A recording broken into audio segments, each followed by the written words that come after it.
Prosseguiremos aqui com a nossa tarefa de demonstrar as propriedades do conjunto dos números inteiros a partir do sistema axiomático que o define.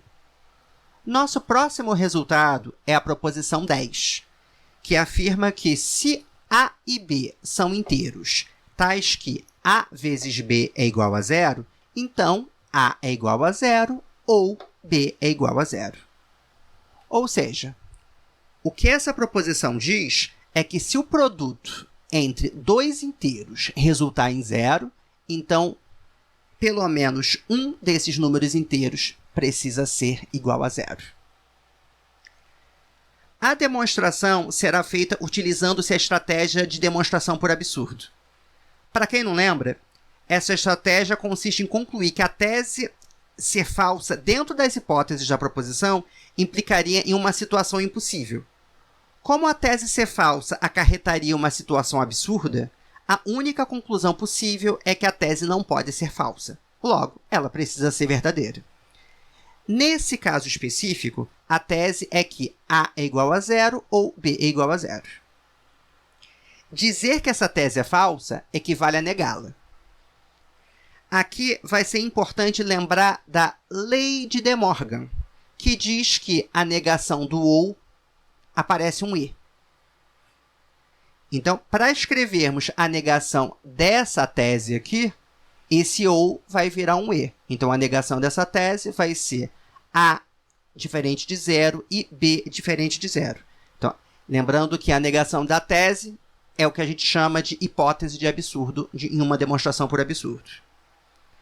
Então, nesse caso, a hipótese de absurdo, que é a negação da tese, significa que A é diferente de zero e B é diferente de zero. Então, nós, a partir disso, e mais as hipóteses da proposição, nós precisamos concluir que alguma coisa muito absurda vai acontecer.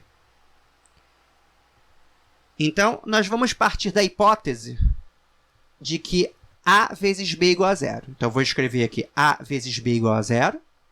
E vou lembrar da proposição 9, que já foi demonstrada, que diz que o produto de qualquer inteiro por zero é igual a zero.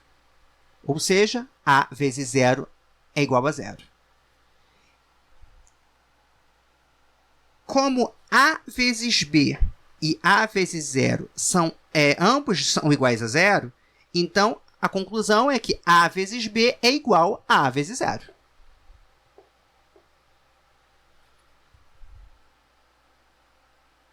O axioma 7 diz que, em situações assim, nós podemos cortar o A dos dois lados da equação, desde que o termo que esteja sendo cortado seja diferente de zero. Só que a hipótese de absurdo implica que A é diferente de zero. Olha aqui, na hipótese de absurdo diz que A é diferente de zero e que B é diferente de zero. Então, eu sei que A é diferente de zero. Então, eu posso sim aplicar o axioma 7 nessa equação daqui, cortar esse A dos dois lados da equação e concluir que B é igual a zero. Só que B é igual a zero é uma contradição clara com o fato de que B é diferente de zero, que era a hipótese de absurdo. Nós concluímos que, se a tese não for verdadeira, nós teremos achado um número inteiro que ao mesmo tempo é igual a zero e ao mesmo tempo é diferente de zero, o que evidentemente é uma situação claramente impossível. Então, essa situação absurda ela aconteceu porque nós assumimos que a tese era falsa. A única conclusão possível é que a tese não pode ser falsa. Ou seja, nós demonstramos que essa tese aqui, ela tem que ser verdadeira. Então, nós encerramos a demonstração assim.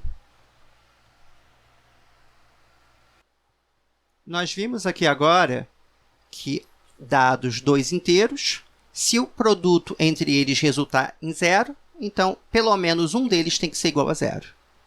É bastante instrutivo observar que essa propriedade ela não vale para qualquer estrutura algébrica.